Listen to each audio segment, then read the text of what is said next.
하나님의 말씀입니다. 경청하십시오.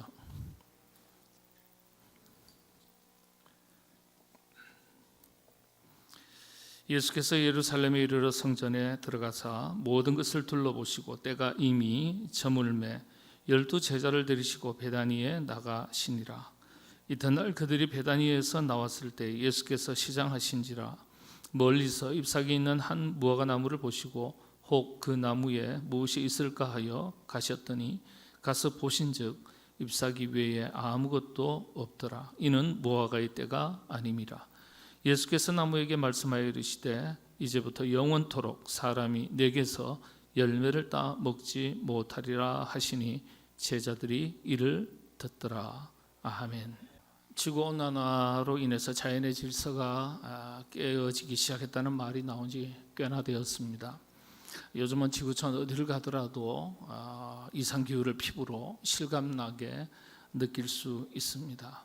우리나라 남부, 중부와 남부 여러 지역에 기상 관측사상 처음 있는 일이라고 보도되는 가운데 많은 이웃들이 폭염과 폭우로 인해서 큰 피해를 입고 어려움을 겪고 있는 중입니다. 하나님께서 창조하신 창조 세계를 잘 관리하라는 하나님의 명령을 새삼 깊이 생각하면서 인간의 이기심과 탐욕으로 인해서 혹시라도 자연의 질서가 깨어지는 것은 없는지 잘 살피고 또 지혜롭게 저로운 지구촌이 유지되도록 힘을 쏟아야 하겠습니다. 특별히 어려움을 겪는 이재민들의 피해가 빨리 복구되고 더는 피해가 확산되지 않도록 우리 정부 책임자들이 최선을 다해 주기를 기대합니다. 동시에 하나님께서 이 땅을 긍휼히 여겨 주시기를 함께 또 기도해 주시기를 부탁을 드립니다. 여름은 모든 열매들이 잘 익어가는 계절이죠. 제가 돌아오는 길에 사무장에게 물었습니다.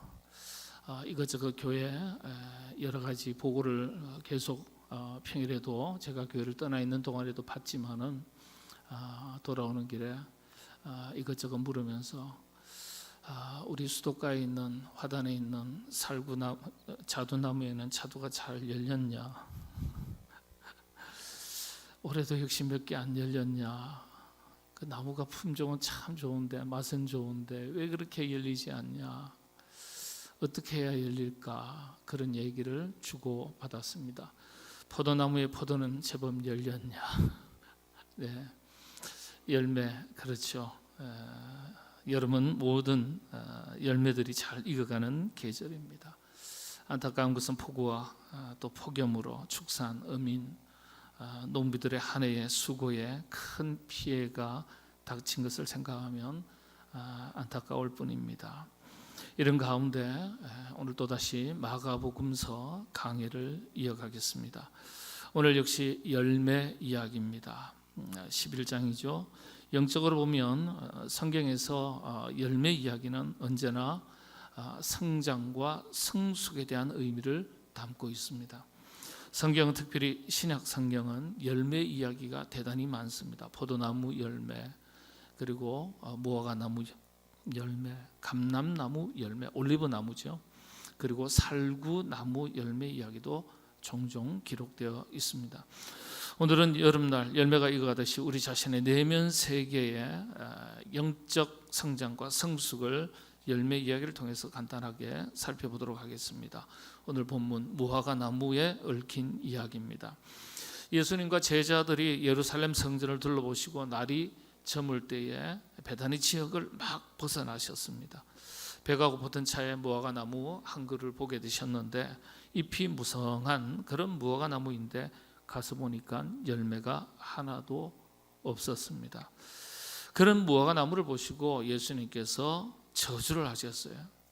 그 나무는 하루 사이에 이내 말라 죽었다고 기록되어 있습니다.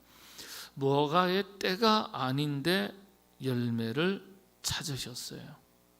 열매가 없자 그 나무를 저주하셔서 말라 죽게 하셨다. 이 이야기가 어떻게 보면 조금은 억지스러운 이야기가 아닌가 하는 생각도 들 수 있습니다. 그런데 과연 주님은 상식 밖에 감정적으로 이상 행동을 한 것인가 하는 의문이 들 수 있습니다. 그러나 결론부터 말씀을 드리면 전혀 그렇지가 않습니다. 이스라엘 지역의 무화과 나무는요 3, 4월에 나뭇잎이 핍니다. 3, 4월에 나뭇잎이 피니까 당연히 꽃과 열매거든요. 이 꽃과 나무거든요. 그러다 보니까 잎이 피기 이전에 먼저 꽃이 피는 겁니다. 그런데 꽃과 열매예요. 그래서 꽃이 곧 열매예요. 그러니까 잎이 피기 이전부터 열매가 꽃이 먼저 피고 맺는 거예요. 이 사건이 일어난 시기가 6월절로서 4월달입니다. 잎이 무성하다는 말은 이미 그 이전에 꽃이 피고 열매를 맺어서 4월 즈음에는 잘 익은 열매와 함께 잎이 무성해야 한다는 뜻입니다. 이게 정상이에요. 그런데 잎만 무성했다고 성경은 기록하고 있습니다. 그러니까 주님이 이상한 게 아니라 이 무화과 나무가 이상한 거예요. 이 무화과 나무에는 두 가지 문제가 있습니다. 첫째는 열매가 없다는 것이고요. 둘째는 열매가 없다는 뜻은 어떤 뜻입니까? 병들었다는 뜻입니다. 곧 생명력을 잃어버린 나무라는 점이에요. 무화과 열매는 당시에 이스라엘 백성들에게는요 정말 요긴한 중요한 소중한 식량으로 사용되던 유실수입니다. 건무화과 열매, 건포도 마찬가지예요. 건살구 먼 길을 떠날 때 필수 식량이었습니다. 지금이야 음식점도 많고 교통편도 뭐 좋고요. 길을 가더라도 길도 좋고요. 그런데 과거에는 그렇지 않거든요. 하루가 걸릴지 이틀이 걸릴지 온갖 짐승들이 많고요. 그리고 팔레스타인 지역은 온도 차이가 급격하기 때문에 그러니까 낮에는 한 40도, 50도까지 오르기도 하고요. 저녁이 되면 0도 가까이 떨어지면요. 이게 생명이 위태롭습니다. 길을 가다가 노숙해야 되는 경우도 굉장히 많거든요. 그래서 그곳은 생명 유지, 보온, 체온을 지키는, 보호하는 일에 있어서 그곳이 그렇게 중요합니다. 그래서 주님은 열매 없는 무화과 나무는요 아무짝에도 쓸모없음을 아시고 저주하신 것입니다. 이 두 가지에 대해서 한번 생각해 보기를 원합니다. 열매 이야기는요 항상 나무 이야기와 연결이 됩니다. 곧 좋은 열매는 좋은 나무에서 나는 것입니다. 그래서 오늘 주님께서 하신 열매 이야기는 열매 이야기가 아니라 좋은 나무 이야기입니다. 나무에 대한 이야기입니다. 그렇다면 좋은 나무란 어떤 것일까요? 첫 번째는 열매가 있어야 좋은 나무예요. 좋은 나무, 열매가 있어야 한다는 점이에요. 그런데 오늘 성경에서 강조하는 내용은 무화과 나무에 열매가 없다는 점을 강조합니다. 성경에서 자주 언급되는 이야기 중에 열매가 어떤 의미를 가지고 있습니까? 간단하게 한번 살펴보면요. 열매, 헬라어로는 칼포스라 그럽니다. 유익, 이득 이런 뜻이에요. 칼포스. 직역하면 유익, 이득이라는 뜻이에요. 근데 일반적으로는 열매로 그렇게 번역을 합니다. 그래서 열매라는 것은요, 유익이 있냐 없냐, 유익이 되느냐 아니냐 이것으로 결정짓는 거예요. 어떤 것이든지 열매는 유익이 되어야 한다. 유익이 없으면 열매가 아니라는 거예요. 누구의 유익이겠습니까? 첫 번째는 하나님께 유익이 되는 거예요. 또 다른 표현으로는 교회 공동체를 말합니다. 그리스도의 몸된 교회에 유익이 되냐 안 되냐, 그리고 신앙의 공동체에 유익이 되냐 안 되냐. 유익이 되면 그건 열매예요. 둘째는 이웃에게 열매가 되냐 안 되냐, 나 아닌 다른 사람에게 열매가 되냐 안 되냐. 성경은 자신에게 유익이 되는 것만을 가지고 열매라고 말하지는 않습니다. 다른 사람에게 유익이 되냐 되지 않냐. 그 다음 마지막 세 번째, 자기 자신에게도 열매는 유익해야 되는 거예요. 나도 먹고 남도 먹일 수 있는 것이 열매거든요. 우리 그리스도인들은 자신의 유익을 먼저 구하는 사람들이 아니죠. 자신의 유익을 구하지 않는 것이 아니라 영적인 순서에 따라서 유익을 구하는 사람들이라는 뜻입니다. 우리에게 다른 이웃에게도 유익이 되고 하나님께도 유익이 되는데 우리 자신에게 유익이 되지 않으면요 참 힘들어요. 신앙생활 하다 보면 고단하고 지치게 됩니다. 어느 순간 포기하게 되는 거예요. 우리는 왜 그렇습니까? 인간이기 때문에. 그래서 우리 자신에게도 유익이 되어야 돼요. 유익이라는 건 기쁨을 말하거든요. 우리 자신에게도 기쁨이 되어야 돼요. 다른 사람에게도 기쁨이 되어야 되고, 내가 속한 공동체에도 기쁨이 되어야 되고, 교회의 기쁨이 되어야 되고, 하나님께 기쁨이 되어야 되죠. 유익이 되어야 되는 겁니다.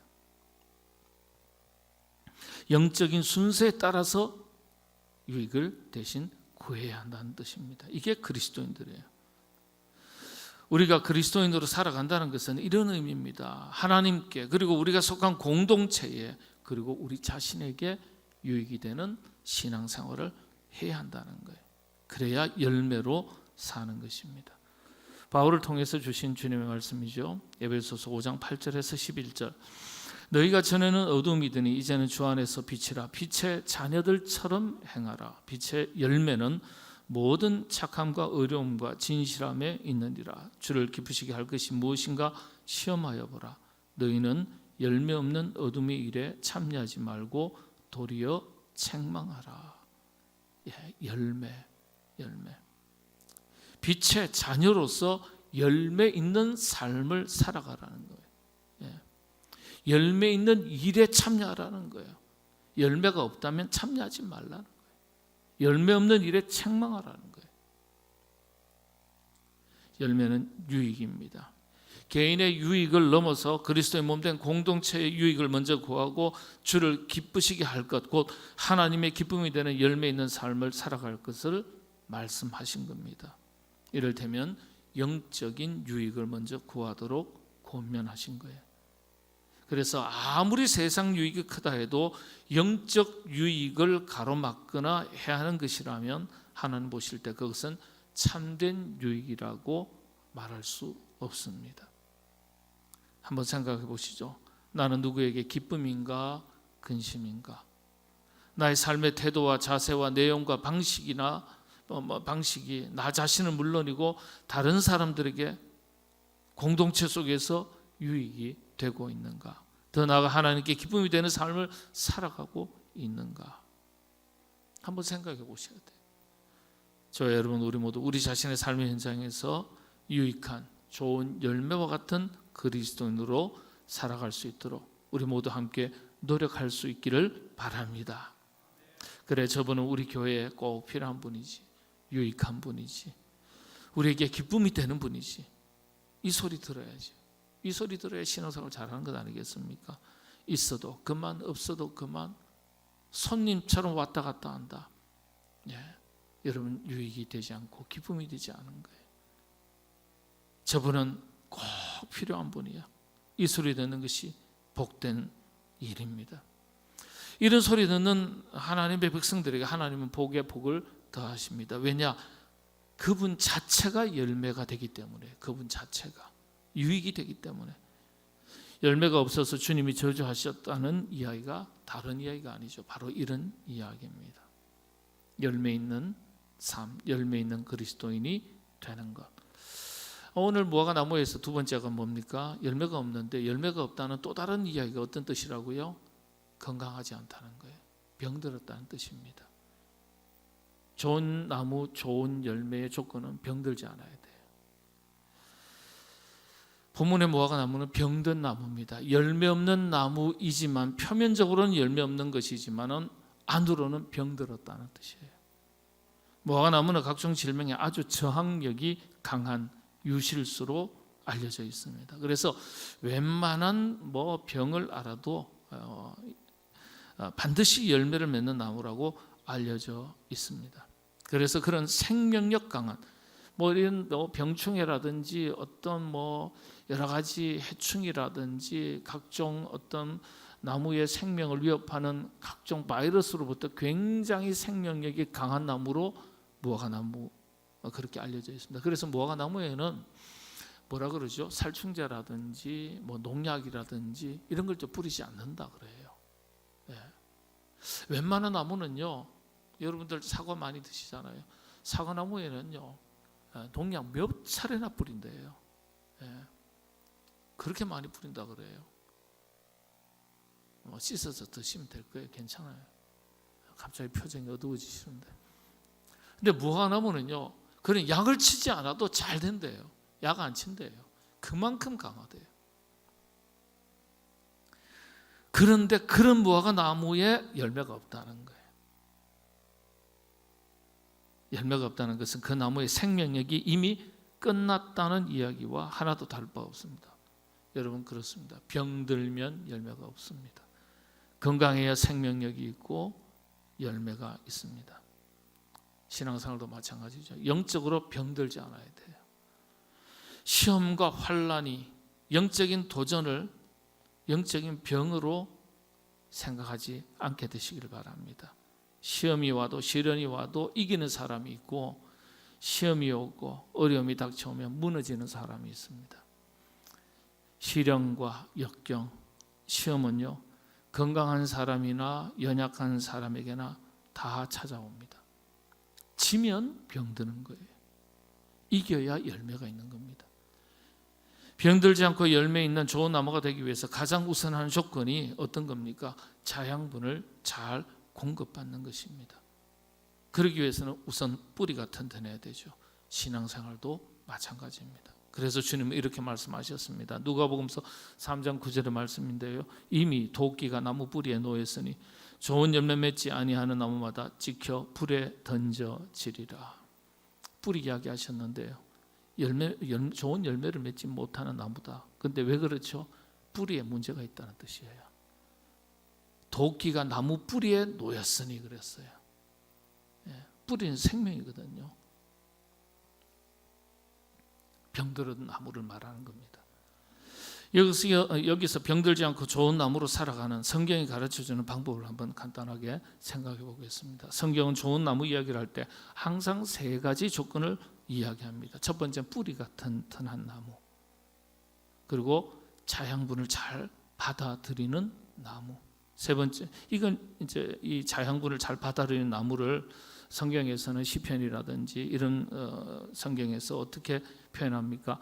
물된 동산에 심기워진 나무와 같다, 이렇게 표현합니다. 물된 동산에 심기워진 나무, 자양분을 잘 받아들인다는 거예요. 교회 신앙생활도 뿌리를 잘 내려야 되죠. 뿌리를 잘 내리지 못하고 신앙생활하는 경우가 대단히 많습니다. 이를 경계해야 돼요. 그리고 셋째, 좋은 열매를 맺는 나무. 그리고 뿌리가 튼튼하고 자양분을 잘 받아들여야 되고, 그리고 좋은 열매를 맺는 것. 이게 성경에서 말하는 좋은 나무의 세 가지 조건입니다. 이 세 가지 조건을 다 갖춘 좋은 나무라는 것, 어떤 의미일까요? 더 깊은 의미가 담겨져 있습니다. 원어를 살피면 그 의미를 이해하는 데 도움이 되는데, 헬라어로 나무를 덴드론이라고 합니다. 덴드론. 칼포스라고도 했지만 그 칼포스는 열매죠. 덴드론, 나무는 열매, 나무를 덴드론이라고 합니다. 그런데 이 덴드론이란 말은 어디에다 사용하냐면 우리 뒤에 있는 십자가 나무, 상수리 나무를 가르쳐 말할 때 사용하는 단어가 덴드론입니다. 처음에는 상수리 나무만을 말할 때 사용하는 단어로 시작했지만 일반적으로 사용하는 나무라는 말이었습니다. 아주 의미 있는 말이죠. 구약에서 여러분, 상수리 나무는 곧 하나님을 만나기 위해서 항상 찾아갔던 신성한 나무입니다. 그게 덴드론이에요. 상수리 나무 아래가 예배의 자리였고, 생을 마칠 때에도 믿음의 선조들은 상수리 나무 아래에 묻어달라고 부탁을 했습니다. 마물에, 헤브론과 마물에 상수리 나무 아래에 묻혔더라. 우리식으로 말하면 늘 하나님 앞에 예배드린 그 장소에 나를 묻어달라. 하나님을 만났던 그 자리에, 예배드렸던 그 자리에 나를 묻어달라, 그런 뜻입니다. 그래서 덴드론, 상수리 나무 하면은 항상 신성한 나무였어요, 구약에서는. 그래서 구약에서 상수리 나무는 하나님과 만나는 자리를 말하는 거예요. 하나님과의 연결고리를 말하는 거예요. 이게 덴드론의 의미입니다. 나무, 좋은 나무의 의미예요. 그래서 성경에서 말할 때 좋은 나무는요, 하나님과 바른 관계를 잘 맺고 연결이 되어 있는 나무가 좋은 나무이고, 그리고 이런 나무에서 좋은 열매를 맺게 된다고 가르쳐주고 있습니다. 성경은 특히 신약 성경에서 하나님과 분리되어 있는 나무에서는 돌감람 열매가 열리고, 이런 나무는 참 감람나무인 예수님께 접붙임을 받아야만 좋은 감람 열매를 맺을 수 있다. 이렇게 가르쳐주고 있습니다. 요한복음서 15장 4절에서 6절에 보면은 우리가 하나님과의 바른 관계, 좋은 관계를 맺는 것, 나무로서 표현할 때 좋은 나무가 어떤 좋은 나무인지 분명하게 설명하고 있습니다. 내 안에 거하라, 나도 너희 안에 거하리라. 가지가 포도나무에 붙어 있지 아니하면 스스로 열매를 맺을 수 없음 같이 너희도 내 안에 있지 아니하면 그러하리라. 나는 포도나무여 너희는 가지라. 그가 내 안에 내가 그 안에 거하면 사람이 열매를 많이 맺나니 나를 떠나서는 너희가 아무것도 할 수 없음이라. 사람이 내 안에 거하지 아니하면 가지처럼 밖에 버려져 마르나니 사람들이 그것을 모아다가 불에 던져 사르느니라. 아멘. 그렇죠? 하나님과의 바른 관계를 말하는 겁니다. 그런데 그걸 포도나무로 이야기하는 거예요. 포도나무의 원 가지에 줄기 가지가 잘 연결되어 있어야 된다는 거예요. 그래야 열매를 맺는다는 거예요. 또 마태복음 7장 16절에서 20절의 말씀에 보면은 열매로 그들을 알지니 가시나무에서 포도를 또는 은근키에서 무화과를 따겠느냐. 이와 같이 좋은 나무마다 아름다운 열매를 맺고 못된 나무가 나쁜 열매를 만나니 좋은 나무가 나쁜 열매를 맺을 수 없고 못된 나무가 아름다운 열매를 맺을 수 없느니라. 아름다운 열매를 맺지 아니하는 나무마다 찍혀 불에 던져지느니라. 이러므로 그들의 열매로 그들을 알리라. 좋은 나무인지 아닌지는 뭘로 안다고요? 열매를 보고 안다는 거예요. 그런데 그 열매 이야기를 하셨지만은 열매 이야기가 나무 이야기입니다. 건강한 나무, 좋은 나무가 먼저 되나. 그래서 주님께서 우리에게 이야기하실 때 좋은 나무에서 좋은 열매 낸다는 거예요. 그래서 좋은 나무가 되라는 거예요. 저 여러분 우리 모두 좋은 나무와 같은 그리스도인이 될 수 있기를 바랍니다. 뿌리가 깊은 나무가 되시기를 바랍니다. 좋은 나무의 첫 번째 조건이에요. 뿌리가 깊다는 건 뭐예요? 하나님과 잘 연결된 나무가 좋은 나무, 물된 동산에 잘 연결된 나무. 하나님과의 깊은 영적인 관계, 하나님과의 바른 관계를 잘 맺는 것이 좋은 나무가 되는 첫 번째 비결입니다. 하나님과 잘 연결되어 있다는 말은요, 또 다른 표현으로 하나님의 말씀과 잘 연결되어 있다는 뜻입니다. 자양분인 하나님의 말씀을 잘 공급받는 거예요. 생명의 양식이라고 말하지 않습니까? 하늘의 양식. 그 영적 자양분을 통해서 우리 안에서 영적 성장과 성숙이 이루어지는 거예요. 곧 열매 맺는 신앙생활을 할 수 있는 것입니다. 그래야 그 다음에 성장과 성숙이 뒤따르는 거죠. 하나님은 열매를 구하십니다. 먼저는 좋은 나무가 되는 거예요. 그리고 그 다음이 열매예요. 좋은 나무에서 좋은 열매를 맺는 거예요. 그래서 여러분, 우리가 좋은 나무와 같은 그리스도인이 되는 것이 더욱 중요합니다. 설익은 열매는 유익하지도 않고 기쁨도 되지 못합니다. 하나님께 영광, 그리고 서로에게 우리 공동체 유익이 되고 이웃에게 유익이 되고 그리고 우리 자신에게도 유익과 기쁨이 되는 은혜가 넘치는 삶, 좋은 나무 되는 것, 좋은 열매를 맺는 것, 그것이 하나님께서 우리를 바라보시면서 기대하시는 것입니다. 무더운 여름날 좋은 나무 같은 여러분 되시고 이 여름날에 모든 열매들이 잘 익어가는 것처럼 여러분들도 하나님과 이웃들에게, 세상에서, 그리고 우리 자신에게, 우리가 살아간 모든 삶의 현장에서 좋은 열매와 같은 삶을 살아가시는, 잘 익어가는 열매와 같은 그런 삶을 살아가시는 여러분이 될 수 있도록 하나님께서 크신 은혜 더해 주시기를 바랍니다. 기도하겠습니다. 하나님, 우리 자신이 하나님 앞에서 좋은 열매와 같은 그리스도인이 되도록 인도하여 주시옵소서. 좋은 열매를 맺는 좋은 나무가 되기를 원합니다. 뿌리 깊은 나무가 되게 하시고 하나님과 잘 연결되어 영적 깊이와 우리 하나님과 영적 교제가 있는 나무와 같은 좋은 나무와 같은 우리 자신이 되도록 성령님께서 도와 주시옵소서. 하나님께 영광, 나도 먹고 남도 먹일 수 있는 좋은 열매 같은 인생을 살아갈 수 있도록 성령님 도와 주시옵소서.